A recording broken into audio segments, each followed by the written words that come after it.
नमस्कार किसान साथियों, मैं कपिल सिंह ई कृषि स्मार्ट किसान यूट्यूब चैनल पर आप सभी किसान भाइयों का हार्दिक स्वागत करता हूं। आज के इस वीडियो में हम बात करेंगे प्याज की फसल के बारे में। जी हां, प्याज एक ऐसी फसल जिसने हमारे किसान भाइयों को पिछले 3 से 4 वर्षों में अच्छे बाजार मूल्य दिए हैं, जिससे किसान भाइयों को आर्थिक स्थिति सुधार करने में काफी मदद मिली है। एक इतनी अच्छी फसल जिसके मार्केट भाव पिछले 3-4 वर्षों में काफी स्टेबल रहे हैं, जिससे किसान भाइयों को बहुत मदद मिली है। तो आइए सीखते हैं हम प्याज की खेती के बारे में। प्याज की खेती करने के लिए हमें सबसे पहले भूमि तैयार करना चाहिए, और भूमि तैयार करने के लिए हमें उसमें अच्छे से बारीक रोटावेटर लगाना है। बारीक रोटावेटर लगाकर मिट्टी को अच्छे से भुरभुरी कर लें। भुरभुरी करने के बाद में हमें उसमें बेसल डोज क्या डालना चाहिए। सबसे पहली बात आती है बेसल डोज की। बेसल डोज में हम सबसे पहले एक डीएपी, 2 जीरोन, आरएमपीसीएल कंपनी का महावीरा जीरोन आता है, जिसमें 4 से 5 पोषक तत्व आते हैं।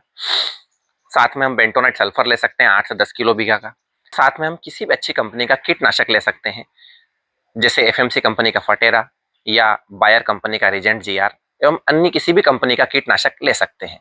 साथ में हम कार्बन की मात्रा बढ़ाने के लिए खेत में गोबर खाद का भी प्रयोग कर सकते हैं बेसल डोज में। जी हाँ किसान भाइयों, इसके बाद हमें नर्सरी की चुपाई करनी होती है। तो नर्सरी की चुपाई करने के लिए हमें विशेष रूप से ध्यान रखना है कि पौधे से पौधे की दूरी जो है वो 4 इंच रहनी चाहिए, एवं लाइन से लाइन की दूरी भी 4 इंच होनी चाहिए, जिससे हमारा प्याज का जो बल्ब है वो एक समान आकार में बने। बराबर दूरी रहेगी तो बल्ब का आकार भी एक जैसा बनेगा। उसी के साथ हम आगे बढ़ेंगे, उसमें सिंचाई का ध्यान रखेंगे। जब हम प्याज की चुपाई करते हैं तो स्टार्टिंग शुरुआती लेवल में उसकी जड़ें बहुत छोटी होती हैं, तो सिंचाई का हमें विशेष रूप से ध्यान रखना है। सिंचाई हम अच्छे से करेंगे, समय समय पर उसको पानी देते रहेंगे। अब मैं आपको एक उपाय और बताऊंगा। प्याज की नर्सरी को ट्रांसप्लांट करने से पहले हमें किसी भी अच्छी कंपनी का, जैसे एफएमसी का मार्शल हुआ या किसी भी कंपनी का थाइमेथोक्सम हुआ, नर्सरी में हम उसका पहले से चुपाई करने के पहले ही हम स्प्रे कर दें, जिससे चुपाई के बाद 8 से 10 दिनों तक उसमें किसी प्रकार का कीट का अटैक न हो, किसी प्रकार के थ्रिप्स का अटैक न हो। इसके बाद अब आगे हम बात करेंगे प्याज में 15 से 20 दिन की अवस्था में हमें कौन सा उसमें खाद डालना चाहिए, जिससे प्रारंभिक अवस्था में जड़ों का विकास कैसे हो। जी हाँ किसान भाइयों, 15 से 20 दिन की अवस्था में हम 15 से 20 किलो यूरिया ले सकते हैं। साथ में किसी भी अच्छी कंपनी का माइक्रोराइजा लें 4 किलो प्रति एकड़ की दर से, एवं साथ में 1 किलो ह्यूमिक 98% वाला। इसी के साथ हम ले सकते हैं जैसे एफएमसी कंपनी का फटेरा या बायर कंपनी का रीजेंट जीआर, एवं अन्य किसी भी कंपनी का कीटनाशक ले सकते हैं। इसी के साथ जब हमारी प्याज की फसल 20 से 25 दिन की अवस्था में पहुंच जाती है, तब उसमें तरह तरह के खरपतवार निकल कर आ जाते हैं। सकड़ी पत्ती के खरपतवार एवं चौड़ी पत्ती के खरपतवार। इनके निदान के लिए हम अडामा कंपनी का डेकल ले सकते हैं, या धानुका कंपनी का वन किल, या आईआईएल कंपनी का ऑक्सिम। इन तीनों में से कोई भी एक प्रोडक्ट हम प्याज की फसल में स्प्रे कर सकते हैं, और सभी प्रकार के खरपतवारों का नाश कर सकते हैं। साथ ही बचे हुए खरपतवारों को हम निराई गुड़ाई करके भी निकाल सकते हैं।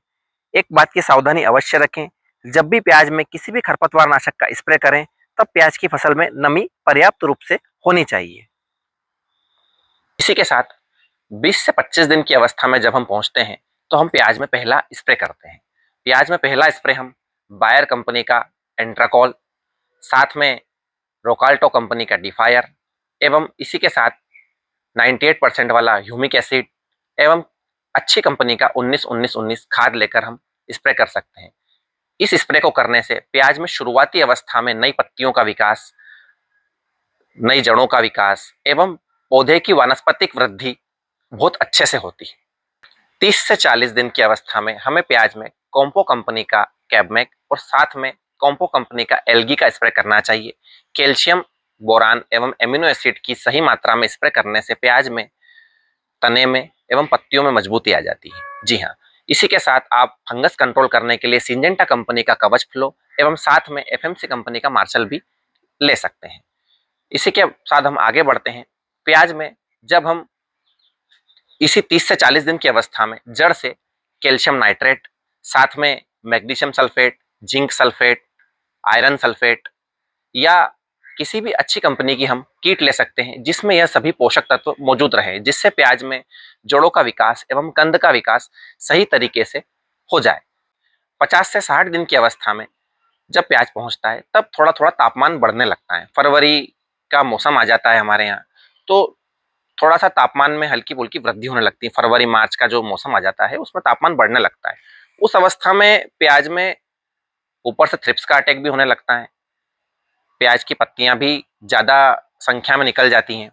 तो उस अवस्था में हम किसी भी अच्छी कंपनी का फिप्रोनिल 40%, इमिडा 40%, मार्केट में 2-3 ब्रांड प्रचलित हैं, घरड़ा कंपनी का पोलिस या अडामा कंपनी का रनपो या किसी भी अन्य कंपनी का 40-40 ले सकते हैं। साथ में रोकाल्टो कंपनी का डिफायर जरूर मिलाएं। यह पौधों की पत्तियों को कड़वा कर देता है या कीटों के भोजन को खराब कर देता है। दोनों अवस्था में यह जोरदार काम करता है। इसके रिजल्ट, इन दोनों के जो कॉम्बिनेशन के जो रिजल्ट हैं वो परिणाम बहुत बेहतर आते हैं, जिससे प्याज में किसी प्रकार के थ्रिप्स का अटैक नहीं होता है। इसी स्प्रे के साथ बीएसएफ कंपनी के कैब्रियोटॉप का भी स्प्रे कर सकते हैं फंगस के लिए। एवं जब भी हम कोई स्प्रे करें तो इसमें सिलिकॉन चिप को जरूर मिलाना चाहिए, जिससे हम जो भी दवा स्प्रे करते हैं वो पूरी तरीके से पत्तों में ट्रांसलेमिनेट हो जाती है, पत्तों में अंदर तक उतर जाती है, जिससे हमें बेहतर परिणाम मिलते हैं।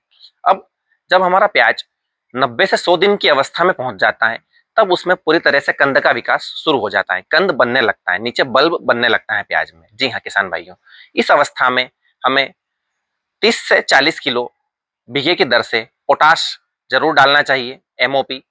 एवं साथ में ऊपर से स्प्रे की बात करें तो स्प्रे में किसी भी कंपनी का लिक्विड पोटाश, ऑर्गेनिक पोटाश एवं साथ में पेक्लोब्यूट्राजोल 40%, टाबोली या विद्युत का स्प्रे जरूर करें, जिससे प्याज में बेहतर कंद बनता है, शानदार वजन के साथ, कलर क्वालिटी के साथ एवं एक समान साइज में बल्ब बनते हैं, जिससे हमें अच्छी क्वालिटी वाली फसल मिलती है।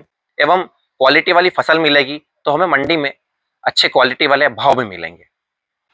इसी 90 से 100 दिन की अवस्था में जब हम प्याज की सिंचाई करते हैं तो प्याज की सिंचाई हमें आवश्यकता के अनुसार ही करनी चाहिए। ज्यादा एक के बाद एक कंटिन्यू लगातार पानी नहीं देना चाहिए। ज्यादा पानी देने से प्याज का जो ऊपर की जो लेयर होती है, ऊपर का जो छिलका होता है वो खराब होने लगता है, और अगर वो वही छिलका खराब हो जाएगा तो हमें प्याज की स्टोरेज में, प्याज का जो भंडारण करने में हमें समस्या आएगी। वहीं से प्याज का भंडारण निश्चित हो जाता है। प्याज के फसल चक्र की बात करें तो प्याज 40 से 45 दिन की नर्सरी, ट्रांसप्लांट करने के बाद 100 से 120 दिन की फसल, टोटल प्याज की जो फसल होती है लगभग 160 से 170 दिनों में कंप्लीट होती है। इसी के बाद हम बात करते हैं भंडारण की। भंडारण की बात करें तो प्याज का भंडारण, प्याज का जो स्टोरेज है वो ऐसी जगह पर करें जहां पर बिल्कुल भी नमी न हो, हवा के आने जाने के लिए पर्याप्त सुविधा हो एवं प्रकाश के लिए पर्याप्त व्यवस्था हो। इसी प्रकार की रोचक जानकारियों के लिए आप हमारे YouTube चैनल ई कृषि स्मार्ट किसान को सब्सक्राइब करें, वीडियो को लाइक करें एवं ज्यादा से ज्यादा किसान भाइयों के साथ शेयर करें। धन्यवाद। जय राम जी।